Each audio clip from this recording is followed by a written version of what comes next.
Bonjour, comme vous pouvez le constater, je reviens d'une séance d'entraînement. Je viens de faire 6 x 1000 et c'était l'occasion de tester les nouveautés de chez Brooks. Aujourd'hui, j'ai essayé le modèle d'entraînement, donc axé performance, idéal pour faire du 6 x 1000. Donc, nous avons le modèle Brooks Tempo, qui est extrêmement léger, 210 grammes en 42. Et l'autre sujet du jour, c'est toujours dans la gamme Hyperion de Brooks. C'est voilà, la fameuse Hyperion Elite, qui est donc un modèle avec une plaque de carbone inclus dans la semelle intermédiaire. Donc exceptionnellement aujourd'hui, on va se téléporter à Amsterdam pour rencontrer Hugo qui travaille chez Brooks et qui va nous parler de la gamme Hyperion qui sort cette année, mais aussi de la Catamount qui sera présent chez les détaillants à partir de cet été. Une chaussure de trail orientée performance.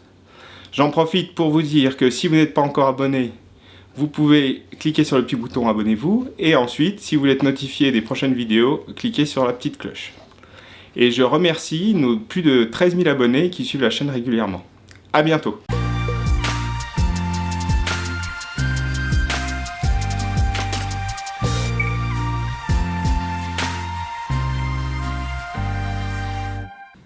Alors Hugo, bonjour. Peux-tu nous présenter Brooks ? Alors Brooks, c'est une entreprise d'articles de sport. On vend des chaussures de running principalement et du textile de running. Et on est une des seules marques, je dirais, à se concentrer uniquement sur le running et ne faire que ça. Donc c'est vraiment notre cœur de métier, c'est ce qui nous conduit au quotidien, ce qui nous donne la motivation de se lever, de venir travailler tous les jours, de faire les meilleurs produits de running possibles pour les consommateurs et pour plaire aussi bien aux trailers qu'aux coureurs sur route. Quel est ton métier chez Brooks ? Je suis donc ce qu'on appelle footwear merchandiser. Donc l'objectif de mon métier, c'est de faire le lien finalement entre le besoin européen et le développement des produits aux États-Unis, donc à Seattle, dans notre siège social. Donc de faire le lien par des retours clients, des retours magasins, des besoins qu'on a spécifiques à l'Europe en termes de couleurs, en termes de produits, en termes de technicité également. Donc c'est vraiment de faire le pont entre le besoin européen qui devient de plus en plus important car la marque grossit fortement en Europe, mais également de faire redescendre les informations du siège pour que les équipes européennes soient au courant. Quelles sont les nouveautés Brooks pour 2020 ? Alors pour 2020, on a 3 grosses nouvelles histoires qui ont été inspirées par notre gamme de développement Blue Line. Donc Blue Line qui est un peu notre laboratoire de recherche, d'innovation et qui nous permet aujourd'hui de lancer ces 3 produits dont on est très fiers et qui vont nous positionner sur le marché auprès des coureurs élites et des coureurs qui veulent améliorer leur record aussi bien sur route qu'en trail. Donc ces 3 produits distincts qui nous permettent de vraiment mettre un pied à nouveau dans ce marché du coureur élite et du coureur performance, on va dire. La première chaussure, c'est la Hyperion Elite, qui est notre chaussure la plus rapide, la plus dynamique que l'on ait, donc avec la mousse DNA 0 en semelle intermédiaire, donc qui a un rapport poids amorti vraiment très intéressant. C'est combiné avec une plaque de carbone dans la semelle intermédiaire pour offrir un dynamisme très important. Donc ça fait de cette chaussure vraiment notre chaussure la plus rapide qui doit être un peu la chaussure de course, la chaussure du jour de performance en quelque sorte. Après sur la tige, on est également sur quelque chose de une tige très légère, très proche du pied. Donc avec un tissu woven qui apporte un peu de fermeté, un peu de maintien du pied, mais également des perforations qui apportent la respirabilité nécessaire et une construction très fine pour vraiment épouser le pied au niveau de la malléole et du talon. Donc ça c'est notre chaussure vraiment haut de gamme qui sortira au 1er mars 2020 à 250 €. Donc on est vraiment dans le haut de notre offre produit. Quand on a une chaussure complémentaire finalement, la Hyperion Tempo, donc qui est bien plus abordable à 150 € et qui est un peu la chaussure d'entraînement. Donc c'est la chaussure qui vient complémenter en complément de notre Hyperion Elite qui est la chaussure de course. Donc la chaussure d'entraînement, sa vraie innovation, c'est dans la semelle intermédiaire. Donc avec du DNA Flash, qui est notre nouvelle technologie dans laquelle on est parti de nos matière de semelle intermédiaire classique dans lequel on a injecté du nitrogène, de l'azote pour la rendre beaucoup plus légère. Donc c'est vraiment une chaussure très très légère à 210 grammes qui malgré tout a un dynamisme et un amorti qui égalent nos meilleures matières de semelle intermédiaire de notre gamme. Donc on est aussi dynamique que nos chaussures les plus dynamiques et aussi amortissant ou moelleux que nos chaussures les plus amortissantes. Donc on est vraiment sur un compromis très intéressant de quelque chose qui vient protéger le pied tout en étant très dynamique. Donc ça c'est vraiment la beauté de cette semelle intermédiaire qu'on a combinée avec une tige finalement assez proche de celle de notre chaussure de course, dans le même type de matière, donc un woven également, mais un peu plus de confort pour faire des sorties un peu plus longues, un peu avec des sorties de tempo pour se préparer sur des semi-marathons ou des marathons. Et la troisième chaussure qui, elle, sort un peu plus tard, donc les deux premières sortent en mars et en avril, celle-ci, la Catamount, sort au mois d'août pour en fait apporter les mêmes bénéfices, donc beaucoup d'amorti, beaucoup de déroulé, beaucoup de dynamisme, mais pour le trail finalement. Donc on a la même mousse DNA Flash en semelle intermédiaire, combinée avec une semelle bien plus crantée, bien plus protectrice pour le trail.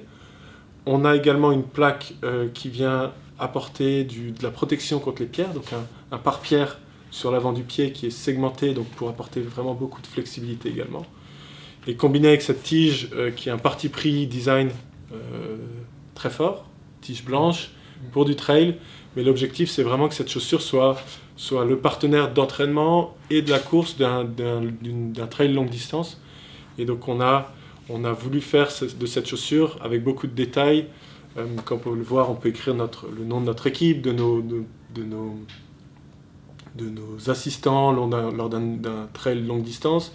On a travaillé aussi sur des petits détails comme ce qui est marqué sur la languette, designé pour la distance de 160 km.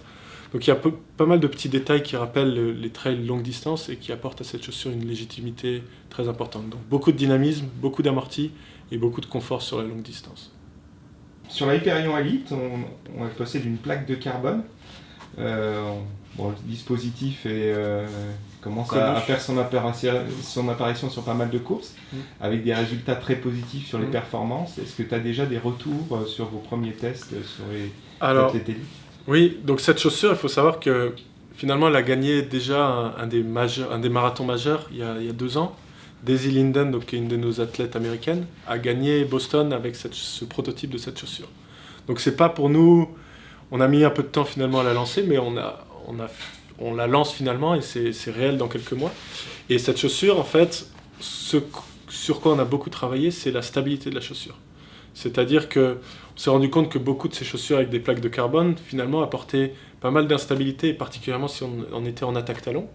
Quant à cette chaussure, on a essayé de travailler sur quelque chose d'un peu plus large à la base, pour apporter un peu cette stabilité lors de l'attaque talon, parce que mine de rien, après 30, 35, 40 km, les muscles, les tendons, les articulations sont plus aussi fraîches et dynamiques qu'au premier kilomètre. Et donc, beaucoup de consommateurs ont malgré tout besoin d'un peu de maintien offert par la chaussure. Donc ça, c'est vraiment ancré dans notre philosophie Run Signature, qui est le fait que chaque coureur a besoin d'une forme de support, d'une forme d'aide par la chaussure.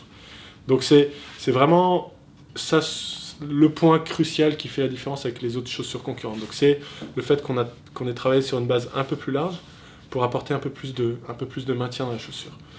Donc ça rend finalement la transition bien plus fluide, du talon jusqu'à l'avant-pied, ce qui est le cas de beaucoup de runners, beaucoup de coureurs, passé la fatigue du premier semi-marathon. Beaucoup de coureurs ont une tendance à être un peu plus en attaque talon et finalement avoir besoin d'un peu plus de maintien ou de soutien de la part de la chaussure. Donc c'est une chaussure qui n'est même pas encore sortie, mais a déjà vécu 2 ans avec nos athlètes aux États-Unis. Donc Daisy Linden qui a gagné le marathon de Boston, une femme en 2018. On avait également un athlète américain qui a fait 4e à Boston. Donc c'est une chaussure qui a déjà du vécu et qui a déjà prouvé ses capacités. Alors Hugo, il y a une question qui est importante, c'est l'I2EF a lancé une commission pour étudier l'impact des chaussures à plaque de carbone. Est-ce que c'est un dopage technologique ou pas ? Quelle est la position de Brooks sur le sujet et puis est-ce que ça aura des impacts sur la vie du produit? Donc nous, notre métier n'est pas de dire si telle ou telle chaussure apporte un dopage technologique, mais d'offrir la meilleure solution pour nos clients, nos athlètes, nos détaillants également. Donc la genèse de ce produit, finalement, c'est que nos athlètes ont demandé d'avoir une chaussure dynamique, protectrice et qui ait un très bon déroulé. Donc c'est vraiment ce qu'on a essayé d'apporter en premier abord pour donner à nos athlètes la chance de pouvoir gagner, comme je l'ai dit, des marathons et de pouvoir être en mesure de gagner ces marathons. Donc nous, c'était vraiment notre cœur de recherche et de tout ce que l'on a voulu apporter, c'est nos athlètes doivent être en mesure de pouvoir gagner ces marathons et d'être sur la plus haute part du podium. Après, c'est à l'I2AF de faire ses recherches, de faire ses études indépendantes des marques pour amener ou pas des raisons de ne pas autoriser ces chaussures. Mais ce n'est pas à nous, légalement, de dire est-ce qu'il y a un dopage ou pas. On se rend compte qu'effectivement, il y a beaucoup d'amélioration des performances chez les athlètes aujourd'hui, dans les courses, aussi bien des 10 km. La corrida de Houille est un bon exemple, je pense, mais que sur des marathons ou des événements créés par d'autres marques. Mais on voit que ça pousse en tout cas toute l'industrie à se repositionner, à se questionner sur qu'est-ce qu'une chaussure de course, quelles sont les technologies, comment apporter de l'innovation pour les coureurs. Donc c'est vraiment intéressant pour nous de voir cette émulation qui apparaît dans l'industrie de la chaussure. Après, c'est vraiment dur pour les marques de se positionner. C'est vraiment dur pour nous de dire, on ne sent pas que c'est notre rôle de dire on devrait ou pas faire telle ou telle technologie. Nous, notre rôle est de vraiment essayer d'apporter la meilleure solution pour nos athlètes au quotidien comme pour nos athlètes élites. Si l'I2AF interdit les plaques de carbone, je pense que ce sera pour les courses. Et donc nos consommateurs pourront continuer malgré tout à utiliser ces chaussures ou d'autres qui ont été vendues dans les derniers mois. Et ce sera peut-être une chaussure pour les courses tempo, les entraînements d'intervalle, qui peut très bien apporter aussi un intérêt tout à fait concret pour nos clients. Mais je pense qu'une très bonne chaussure qui peut venir complémenter ou venir en addition de la Hyperion Elite et la Hyperion Tempo, si l'I2AF interdit les chaussures à plaque de carbone par exemple. Car sa mousse très dynamique, son taux d'amorti également qui protège le coureur tout au long de la course, apportera la solution sans plaque de carbone pour être à la fois rapide, léger, 210 grammes je l'ai dit, mais également très protégé du sol et de l'impact sur la distance d'un marathon. Donc on pense que ces deux chaussures marchent ensemble, fonctionnent ensemble, mais que celle-là peut être une alternative si il advient que l'I2AF interdit ce genre de chaussures. Donc cette chaussure s'appelle Elite. À quel coureur tu la destines? Je pense pas qu'il faille absolument limiter la chaussure aux coureurs qui font moins de 3 heures ou qui faisaient 3h05 qui veulent passer à 2h59. Il ne s'agit pas simplement de ces coureurs-là. Forcément, c'est une chaussure très racée, très performance qui voudra apporter ce gain-là de temps, ces quelques minutes qui peuvent faire changer un objectif en une réussite. Mais malgré tout, elle peut offrir à plus de coureurs, par la stabilité qu'elle offre, une chaussure intéressante pour le jour de course. Donc ce sera jamais la chaussure universelle pour tous les coureurs. Mais ça peut apporter ce petit regain d'énergie ou ce petit dynamisme que certains coureurs qui vont faire 3h30 ou 3h45 souhaitent le jour de la course. Mais malgré tout, ça reste une chaussure qui est particulière dans le fait que la plaque de carbone apporte un peu de rigidité qui n'est pas forcément confortable pour tous. Donc c'est aussi se rapprocher des détaillants spécialisés, des meilleurs revendeurs qui ont cette chaussure pour l'essayer. C'est ce qu'on recommande aussi, c'est essayer la chaussure, voir si finalement elle convient à notre morphologie d'athlète et à notre type de course. Parler de la Catamount, c'est la nouveauté. Si on prend une référence en trail chez Brooks, c'est la Cascadia, c'est un modèle iconique, je dirais. Si tu devais expliquer la Catamount à un coureur qui est fan de la Cascadia, qu'est-ce que tu lui dirais? La façon qu'on a de positionner les deux chaussures, la Cascadia est plus notre chaussure terrain technique, donc avec plus de stabilité, les pivots qui viennent vraiment rassurer la cheville et le pied dans des pierriers, dans des terrains beaucoup plus techniques. La Catamount, par contre, est une chaussure un peu plus roulante, un peu plus dynamique, qui conviendra plus sur de la longue distance, donc des trails un peu moins techniques, un peu moins difficiles, je dirais. Cet été, par exemple, on a eu des athlètes américains qui ont couru des courses de l'UTMB, de la semaine de l'UTMB avec cette chaussure, sans avoir aucune ampoule, sans avoir aucun inconfort, en étant très dynamique, en ayant une deuxième partie de course plus rapide que la première et des meilleures sensations de course. Donc on est vraiment confiant sur le côté longue distance. Cette chaussure va accompagner le coureur sur les 50, mais sur les 100, sur les 150 km de sa course. Et c'est vraiment ça qui va faire la différence avec une Cascadia qui est un peu plus construite, un peu moins dynamique, un peu plus protectrice en quelque sorte. Celle-là sera un peu plus dynamique, un peu plus rapide, un peu plus légère également. Donc on a vraiment cet équilibre entre les deux chaussures qui sont très complémentaires et qui offrent finalement des terrains de jeu un peu différents. Okay. Donc on constate cette année quand même avec les 3 modèles que vous mettez en avant une impression où Brooks veut parler performance, vitesse et ça quel que soit le terrain. Donc il y a 2 ans de ça, on a mis en place une nouvelle structure chez Brooks qui s'appelle Blue Line. Jusqu'à présent, on avait du développement de gamme et on développait une nouvelle Ghost, une nouvelle Adrenaline, une nouvelle Cascadia et on faisait notre petit travail au quotidien d'innovation moyen terme et court terme. Là, l'idée de Blue Line est vraiment de répondre à des attentes clients, à des attentes d'athlètes qui sont un peu spécifiques, quitte à repousser le projet si on n'est pas prêt, quitte à l'accélérer, à aller plus vite sur le marché si on sent que le prototype est prêt. Et c'est ce qui est arrivé finalement avec ces 3 produits, c'est qu'ils ont été prêts au moment où on voulait les sortir. Donc ça fait 2 ans maintenant qu'on est en test, qu'on est en développement, et ces 3 produits arrivent prêts en même temps, donc on se sent prêt de les lancer parce qu'on pense qu'ils apportent un vrai bénéfice pour les consommateurs, une vraie différenciation, qu'ils sont réellement ancrés dans l'histoire de Brooks, dans l'ADN de Brooks. Et ça fait le lien entre le passé où on avait des chaussures, des running flat ou des chaussures de performance pure qui étaient plébiscitées par les consommateurs. Pendant quelques années, on a oublié de se concentrer sur ces consommateurs-là. On a investi dans d'autres gammes. Et maintenant, on se retrouve avec 3 produits qui répondent vraiment à cette demande de plus de vitesse. Les courses deviennent aussi de plus en plus populaires. Donc on essaye aussi de se réancrer un peu là-dedans. Ok. On parle de ce qu'il y a derrière. Ouais, on peut. Hugo, on est à Amsterdam, puis il y a quelque chose d'assez mythique derrière, puisque c'est le stade olympique des Jeux de 1928. Pourquoi cet endroit ? Donc cet endroit, moi je vis maintenant depuis 2 ans à Amsterdam, et c'est notre bureau en fait. On a nos bureaux qui sont sous les coursives, sous les tribunes du stade, et ça...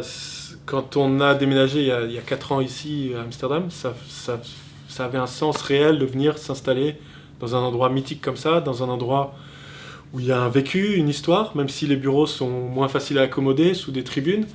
Mais il y a une vraie atmosphère, un vrai caractère, une vraie âme dans ces bureaux qui colle totalement avec notre histoire de marque. On a maintenant plus de 100 ans, une marque centenaire. On est passé par différentes péripéties, on a vécu des hauts, beaucoup de bas, et puis depuis 20 ans, en se concentrant sur le running, finalement, on a réussi à trouver notre voie, à se trouver un marché dans lequel on était crédible, dans lequel on était différent, et ça colle tout à fait avec ce stade, avec cette ambiance, avec ce lieu qui est vraiment unique. Merci.